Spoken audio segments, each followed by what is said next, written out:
Hello, hello, hello, hello.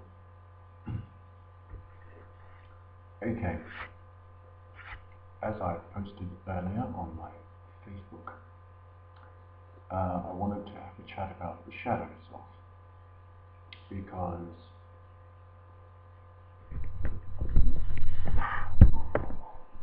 I have a lot of friends and a lot of people I know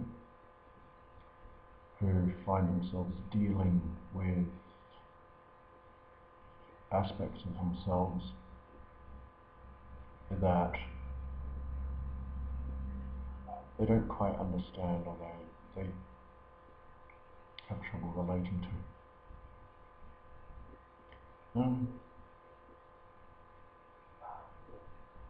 Pretty much.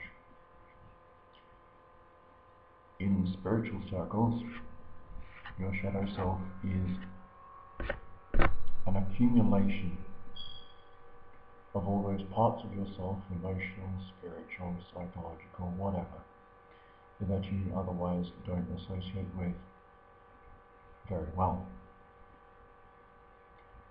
They are the parts of yourself you might deny, maybe parts of yourself that you don't understand, maybe parts of yourself you just outright dislike. Now,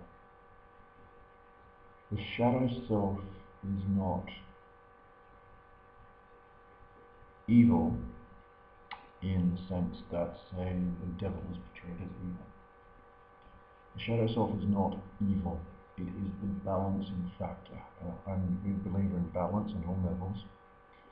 And so whilst you've got your light side, I guess you would say, so your compassion, your love, your peace, your generosity, your ability to live ethically, you also have the flip side of that. You have anger, jealousy, spite, resentment, depression, grief, whatever. And I think one of the biggest problems that people have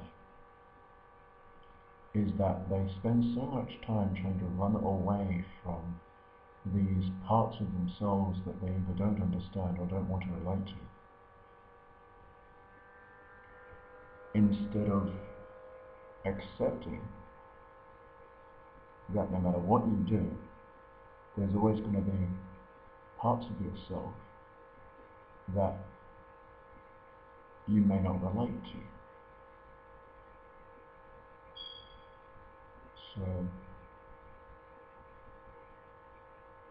food for thought there.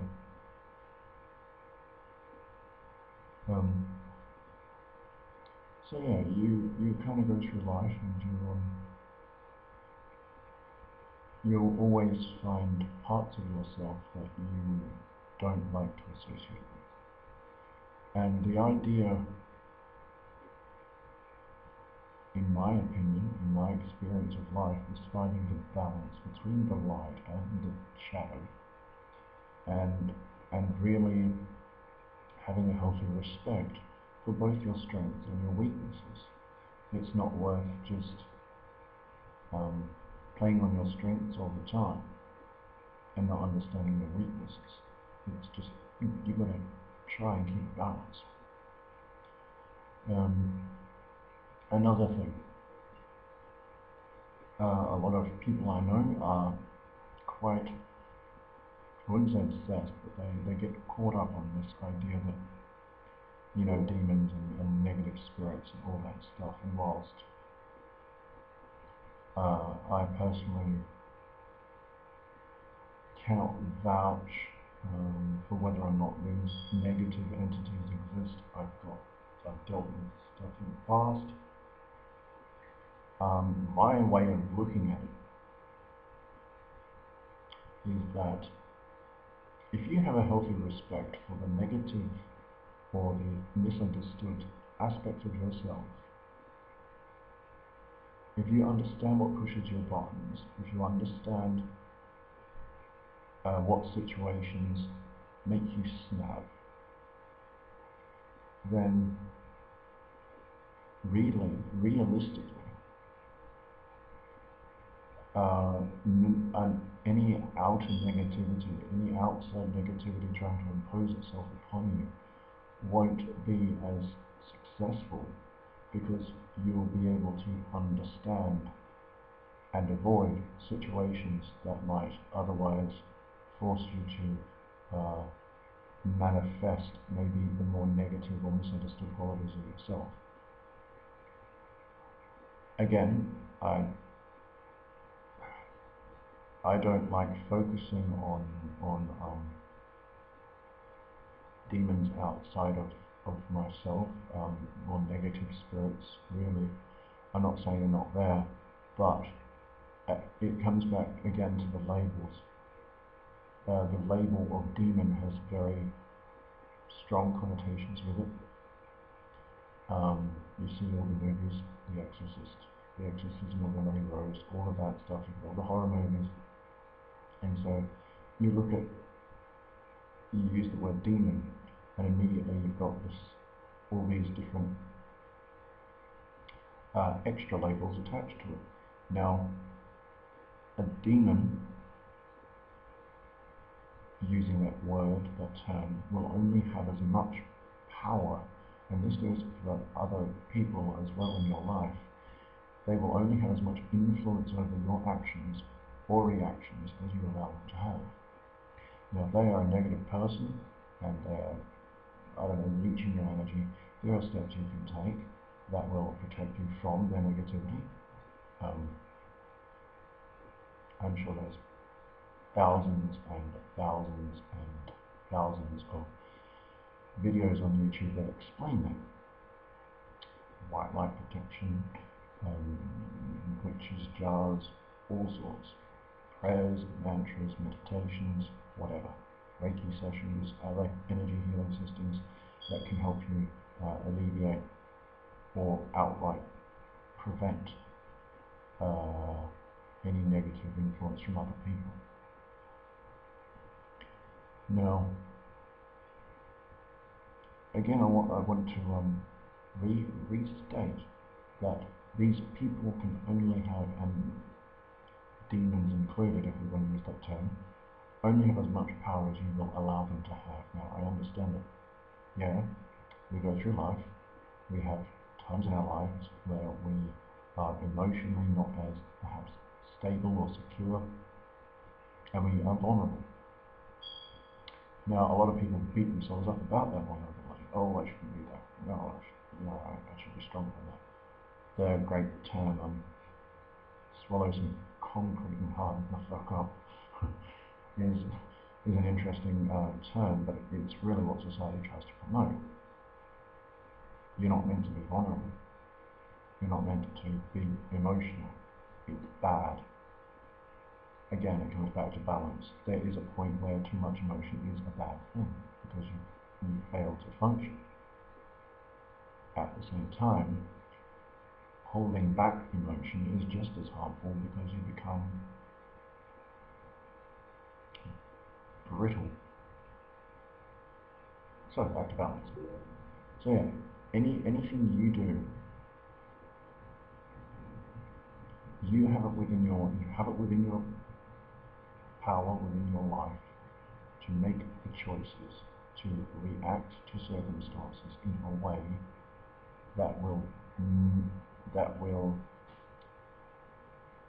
prevent any outside negative forces, whatever they are, whoever it is, from actually really kicking you in the guts. So if you're like, oh, this person's doing this and this and this, look at what you're doing to deal with it. Are you taking steps to maybe avoid circumstances that you know might add to the already difficult situation? Are you deliberately putting yourself in places or in mindsets as well? Because remember, your intentions are everything. Are you putting yourself in mindsets that are allowing these people or these outside influences to get to you? If you are, sit down. Think about what you can do. to not put yourself in those situations. You can have all the outside help in the world you want. You can go to hundreds of counsellors, hundreds of psychologists. You can get all the medication you need. And I know there are people out there that do need medication on that, and that's fine. But it all starts with you. You have to make the choices, responsible choices, as to how you deal with situations. If you know that there's something pushing your buttons, don't throw yourself headlong into a situation that is going to end up with you wanting to go on a mass murder and killing spree, or I don't know, have a mental breakdown or whatever. Don't do it. Be reasonable. There will be circumstances in your life where you find yourself you can't avoid these situations. So, if you know you're going into a situation that you can't avoid, that you know might be difficult to deal with, prepare for it beforehand in as much as you can, whether it's through sitting, breathing, centering yourself, grounding yourself. If you've got a little more time, do something else. I don't know, go for a walk before you've got to go deal with a situation, or play some music, or something uplifting, or white light protection. You know, visualize yourself protected by white light, violet light, rainbow light, any light. And afterwards, if the situation, don't hold on to the situation, don't hold on to the negativity. Go, alright, I've dealt with the situation, it's over, I can take the lessons I've learned from it and let the rest go. It's not worth having that dead weight dragging behind you like a ball and chain, because that's just going to make things worse for you, and it will make the recovery a lot harder as well. So, it all starts with you. You need to have respect for your shadow self, you need to know what pushes your buttons, and you need to act responsibly in how you deal with those situations. And if you can do that, no outside demon, no outside person will really be able to get under your skin that effectively. You will always find times where you are upset or irritated or whatever, but that's just a natural part of life. It's the balance. You get your, how can you understand happiness if you don't understand what sadness is? How can you understand peace if you don't know what it's like to be restless? So again, balance.